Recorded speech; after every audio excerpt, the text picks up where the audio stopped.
Good afternoon, everyone. It's 2 o'clock on the button. I've never started one of these on time before, so we're going to go ahead and get started today with our Water Safety Press Conference. I'm State Representative Natalie Mihalek from the 40th Legislative District, and I want to thank everyone for being here today for this really important issue. With nearly 90,000 miles of waterways, Pennsylvania's lakes, streams, and rivers are a popular place to spend sunny days. Whether you're boating, fishing, kayaking, canoeing, whitewater rafting, we want safety to be your number one priority, followed by a close second of having fun out there, but we need you to be safe. So let's start with the basics. Life jackets. We all know we should wear them, but the reality is so many people don't.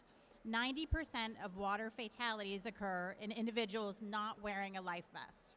So please, when you're out on the water, wear your life vest. Remind your families. My family and I often go kayaking, and my kids fight me every single time they don't want to wear their life vest. Don't give in. Keep them safe.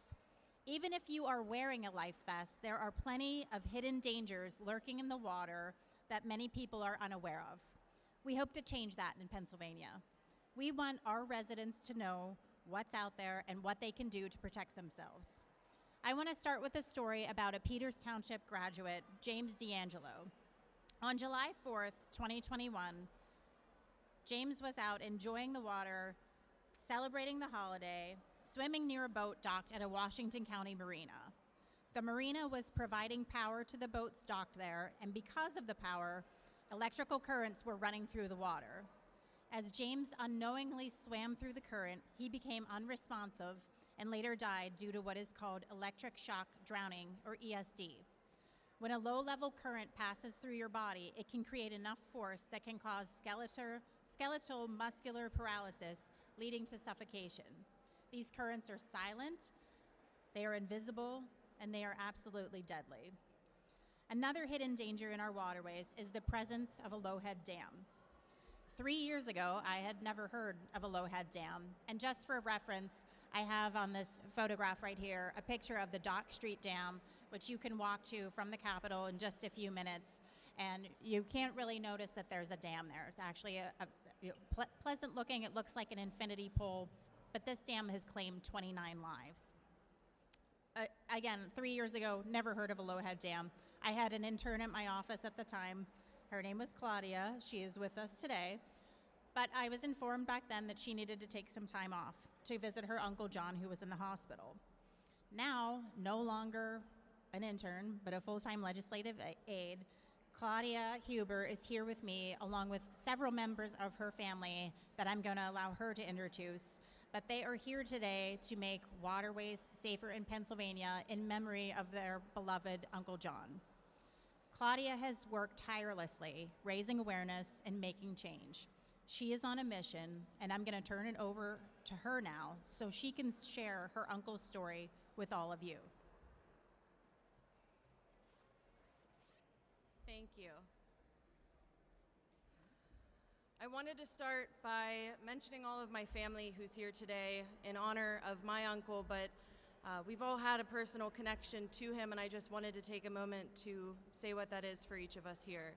So starting, my mom, Michelle Huber, my brother, Jonathan Huber, my fiance, Gabe McCollum, my uncle's brother, Jared Gentile, his wife, Julia Gentile, John's father, Jim Gentile, my two grandmothers, Kathy Calora and Cheryl Calora. And lastly, I wanted to acknowledge, too, the people that are standing to my left. My aunt and cousin Giancarlo are here today for something that means so much to all of us, and I promise I want to let my aunt explain that story firsthand, but Kathy Gentile and Giancarlo Gentile are incredible people, and we're here to tell a story about my Uncle John. House Bills 961, House Resolutions 177 and 178 tell a story of general water safety and awareness that our hope today is to continue to spread awareness on and talk about my uncle in the not only incredible man who he was, but also his natural love for the waterways in PA. So I just wanted to say a couple of words, but give it to my aunt who's going to talk about our experience, which is honestly hard to find the words to do. So Without further ado, Kathy Gentile.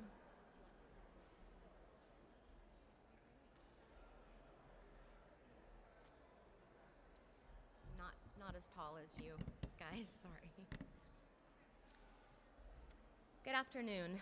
Thank you for giving me the chance to speak to you today. I want to sincerely thank both Representative Mihalek and Claudia Huber for their unwavering persistence to increase waterway safety in Pennsylvania. Your dedication to this important issue is deeply appreciated and will make a lasting impact on the safety of our communities.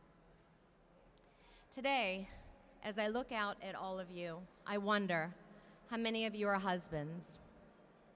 I wonder how many of you are wives. I wonder how many of you are fathers. I wonder how many of you are children. I'm sure many of you are and know firsthand the pain of loss. Today I stand before you not just as a widow, but as a mother, carrying the weight of a story I never thought I'd have to tell. My husband John was a loving and kind soul and his son Giancarlo's hero. He should be here today with him, playing soccer, fishing for trout, and throwing baseballs. But instead, we're left with memories and the ache of a loss that could have and should have been prevented. John died in a Lowhead Dam accident in New Hope, Pennsylvania, while kayaking on the Delaware River with his father, Jim. A silent, hidden danger that most people don't even know exists until it's too late. Just a calm-looking stretch of water masking the deadly force beneath. In an instant, our lives changed forever on Sunday morning, May 22nd, 2022. That's why waterway safety, dam accountability, and proper recording and visibility of these hazards are so important to my family and me. We need public awareness. We need regulations. We need these structures properly documented, labeled, and ultimately destroyed. Not hidden, waiting to claim another victim. Not ignored by those who have yet to feel the pain firsthand. I don't want another family to live with what we now carry every day.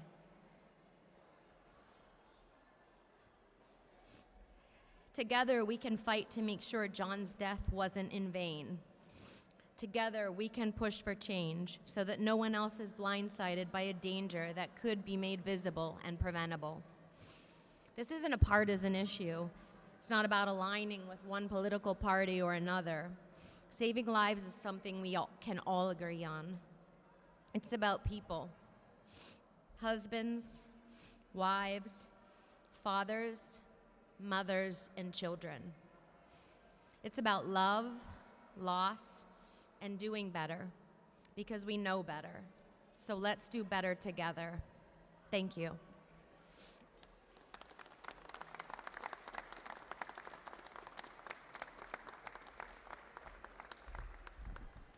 Thank you, Kathy. I really appreciate you being here today and having the strength to share your story, your husband's story, so that we can prevent another tragedy in this Commonwealth.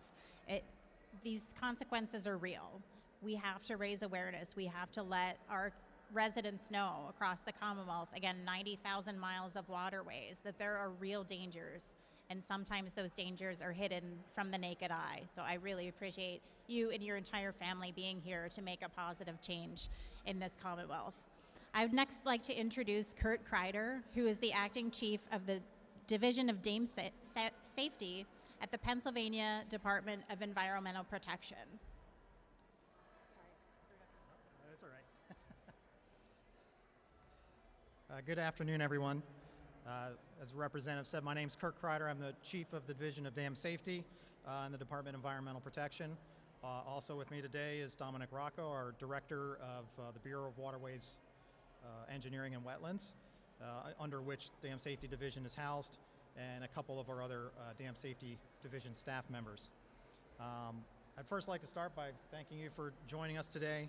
or asking us to be part of this today.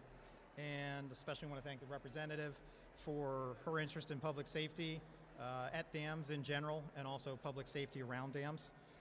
She's been a great partner on this issue, and really appreciate that work and that interest. Dam safety is not something that most people think about every day. It's not a real, dinner table topic. And in fact, when you say the word dam, a lot of times the first thing people think of is a giant concrete dam like Hoover Dam. When in reality, dams come in all sorts of shapes, sizes, construction, all the way from a small earthen embankment farm pond to the low head dams to those larger dams that are more typical of what people often think of. We're happy to be here today to talk about these issues.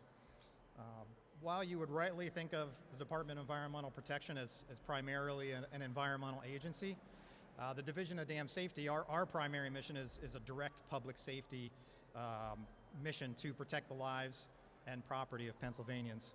And we have a dedicated team of engineers and other professionals to help ensure that both new dams and existing dams are safe and up to current design standards. A little history on our program. Unfortunately, Pennsylvania has had a dark history with mass casualty dam failures. And I'm not going to go into all the examples there, but the most common one you probably would have heard of is the Johnstown flood.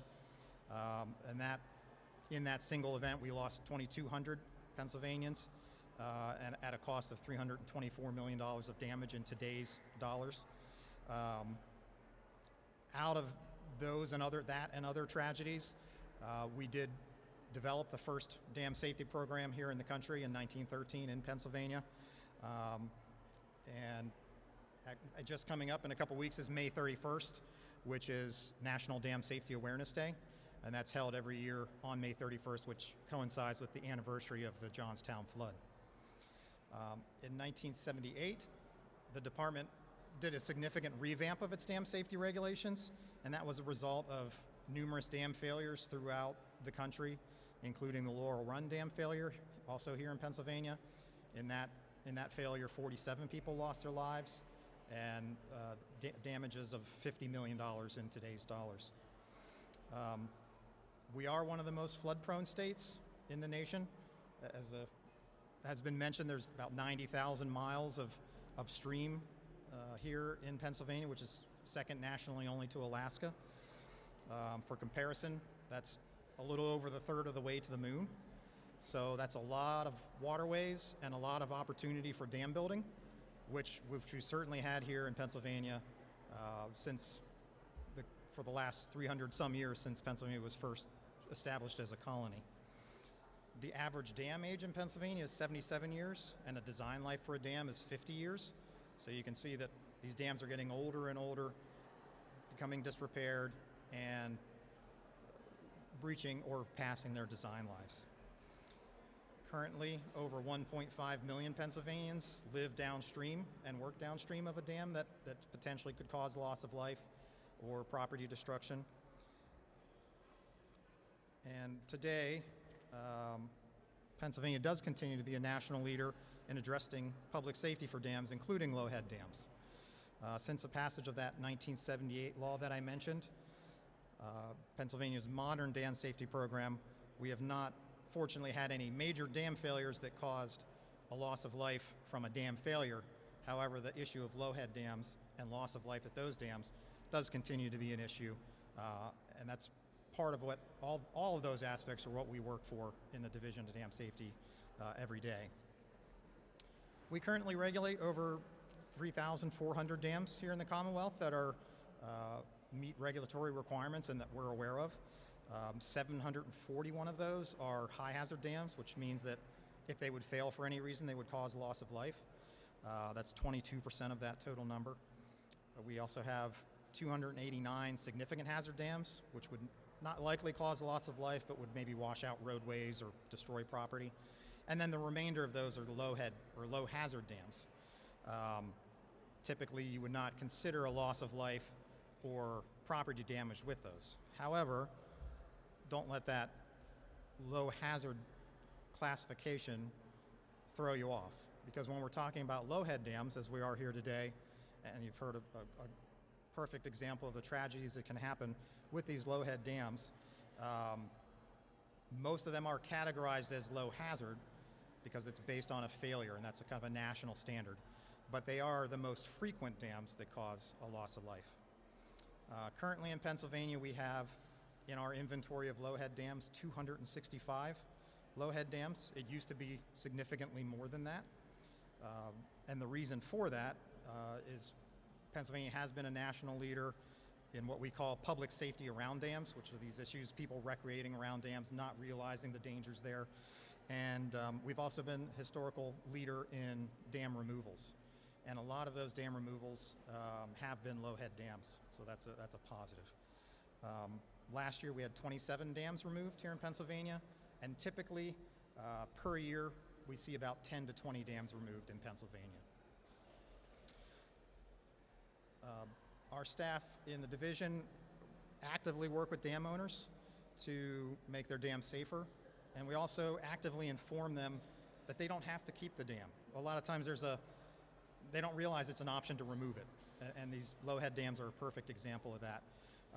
So we like to educate our dam owners about that so that they know that they could keep it, they could repair it if they don't want it anymore, if it's too costly, if they just don't want that liability, if they've got a mind for public safety, they have the option to remove that.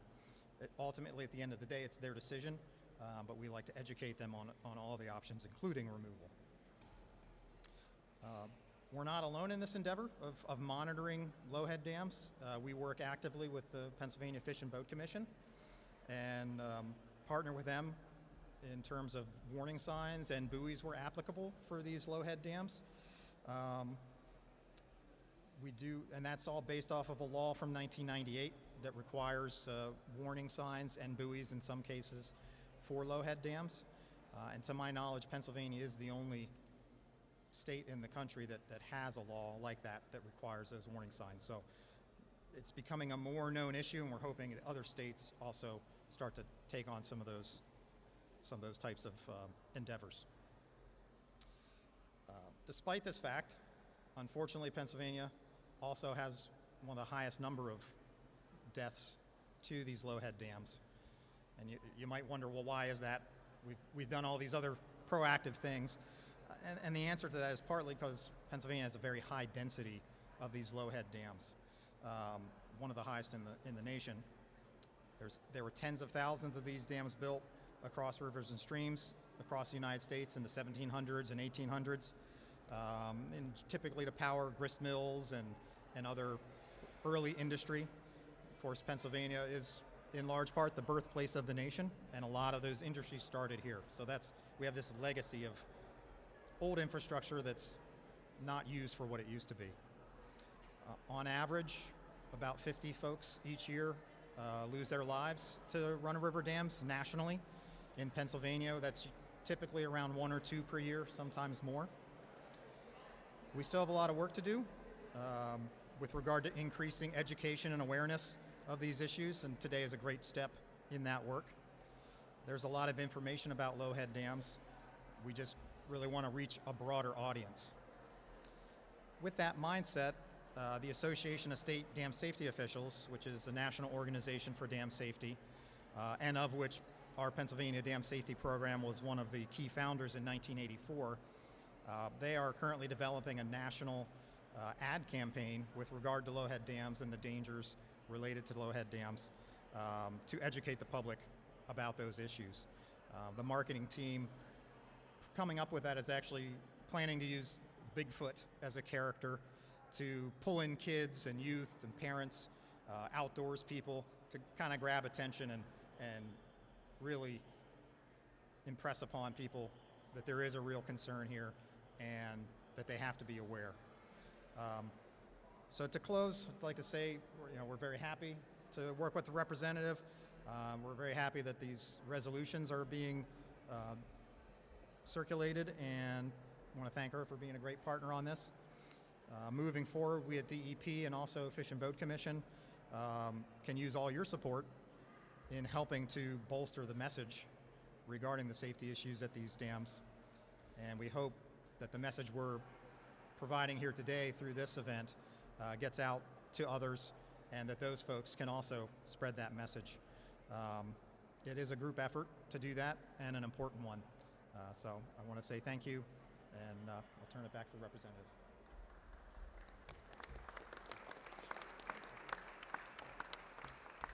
Thank you, Kirk. I have appreciated working with you on getting this dam reclassified so that it can receive the appropriate warning signals to other boaters in the area, and I think we have some more work to do as far as the intersection between dam classification and the legislature goes. I next want to introduce Lujane Dar. She is a geotechnical dam safety engineer, and she does a lot of work with the American Civil Society for Engineers, and I wanted to let her say a few words on the technical side of things.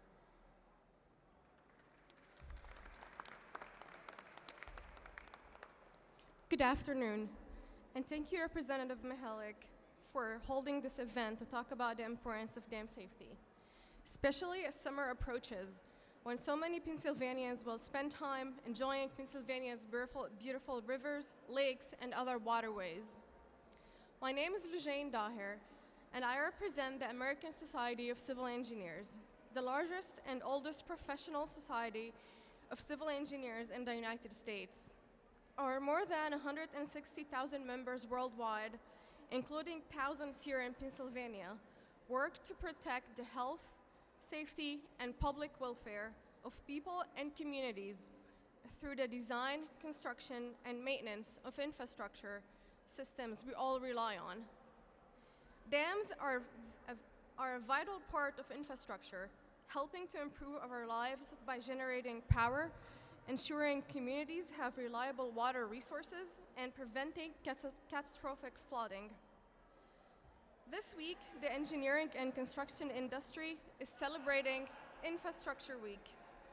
It's an opportunity for us to celebrate the progress made in improving our infrastructure, advocate for the future, and learn about the innovations that can help enhance everyone's quality of life. As civil engineers, we work to advocate and educate the public and decision makers about the state of our infrastructure. ASCE's infrastructure report card at the state and national levels help inform lawmakers and the public about the challenges our infrastructure faces and opportunities to improve it. Pennsylvania's dams received a grade C on our most recent report card, and while that is better than a D+ grade for dams on the national report card, neither grade is one you would be proud to see on your child's report card. ASCE is proud to advocate for dam safety in communities nationwide and at all levels of government. Last year, we had a significant victory in Washington, where the creation of a national inventory of low-head dams was included in the Water Resources Development Act. This is an opportunity to improve safety on waterways and develop a valuable resource that will save lives. Over the past few years, ASCE has collaborated with several organizations to help crowdsource an inventory of low-head dams, which will hopefully play a valuable role in the new national database. According to research by nationwide task force of engineers from Brigham Young University, ASCE, the Association of Dam Safety Officials, and other industry stakeholders, there are more than 13,000 low-head dams in the United States. Low-head dams are a hidden drowning danger. They may look calm on the surface, but if a boater or swimmer gets caught up in one, they become drowning machines, trapping even the strongest swimmers in a violent undercurrent that is difficult to escape. On many occasions, first responders trying to save someone trapped in the current of a low-head dam have also become drowning victims themselves. That's why knowing the location of low-head dams and installing signage is so important. It allows everyone on the water to be aware of the danger downstream and hopefully navigate around these hazards on our waterways. Our infrastructure is what keeps our communities connected, our economy thriving, and delivers the water and energy we all rely on. Dams are a crucial part of our infrastructure, and ensuring that people are aware of the hazard they present and how to stay safe around them is a responsibility that civil engineers take very seriously. Thank you. Thank you, Lujane. We really appreciate your expertise on this issue. I just wanted to point out quickly some members that have joined us. It's a bipartisan issue, so we have members here from both parties, and we also have a group of students with us today from Armstrong County who took an interest in the bill, but I wanted to thank them for being here today and showing their support. And I see out in the audience some local Bethel Park constituents have wandered into the building, and it really shows the impact that John's life had on the community, and we are here today because of John raising awareness and talking about water safety. I do want to turn it over to my colleague, State Representative Tim Brennan, and he's the state representative for New Hope, Pennsylvania, and he's going to say a few words.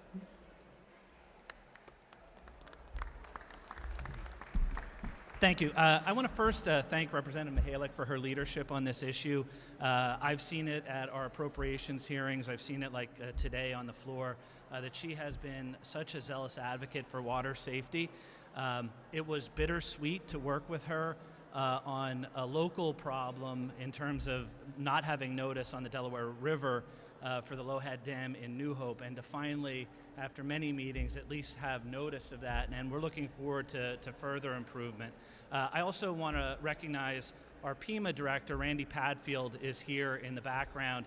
I had conversations with him just a few minutes ago about each weekend that there are rescues on the water, and hearing the proactive work that PEMA does to build the infrastructure to save lives. And it's just a reminder of how important it is to invest in those offices and to invest in that infrastructure that saves lives. My name's Tim Brennan. I represent Central Bucks County, and my district is very lucky to be centered in the Delaware River Basin and to be bordered by the Delaware River. It's full of river towns, man-made and natural lakes, and swimming facilities. Water is a $3 billion industry in the Delaware River Basin, and nearly $1 billion of that is entertainment on the Delaware River and surrounding lakes and streams. These last 2 years, we've seen the Commonwealth strategically invest in outdoor recreation, forming the Office of Outdoor Recreation to highlight Pennsylvania's natural resources, including our exceptional natural water resources for entertainment and otherwise. But our investment comes with a real responsibility to protect the health, safety, and welfare of our residents and our guests. Unfortunately, as you have all heard, there are dangers when residents and guests are enjoying our lakes, our streams, our pools, and our water recreation resources. The CDC estimates that about 4,000 people a year die in drownings. And we have seen far too many of these incidents. I was proud to work with Representative Mihalek, who lost her constituent, Mr. Gentile, in a Lowhead Dam on the Delaware River in New Hope 3 years ago this month. It was a terrible loss that gave our entire community pause and that raised concerns throughout the community about the dangers on the river. And the danger is not just to visitors, it's also those who live on the river. These conditions also put our brave first responders at risk, performing rescues in dangerous conditions. After years of efforts and working with DCNR, we were finally able to get at least additional notices up on the river in New Hope. But these dams are all over the state, and they kill several dozen people each year, so much more needs to be done to keep people safe. So as we're entering summer, and really year-round, we must be cognizant of the risks associated with enjoying our lakes and streams. Pennsylvania must do more to protect all of our residents and all of our guests. HR 178, Representative Mihalek's resolution, reminds us all the importance of water safety, and I'm happy to be supporting the important sentiments behind that resolution. Water safety awareness truly does save lives. Being aware and cognizant of your surroundings saves lives. Taking precautions when you're enjoying the water saves lives. So the goal of this resolution is to raise awareness, educate the public, engage communities, prevent injuries, expand resources to address these issues, and to raise the importance of prevention. So please take a look at the website for the American Red Cross, the National Drowning Prevention Alliance, or any other reliable sources to find out ways to be safe on the water. And thank you, Representative Mihalek. Thank you for inviting me here, and thank you all for coming out and being cognizant of these issues. So thank you all. Thank you.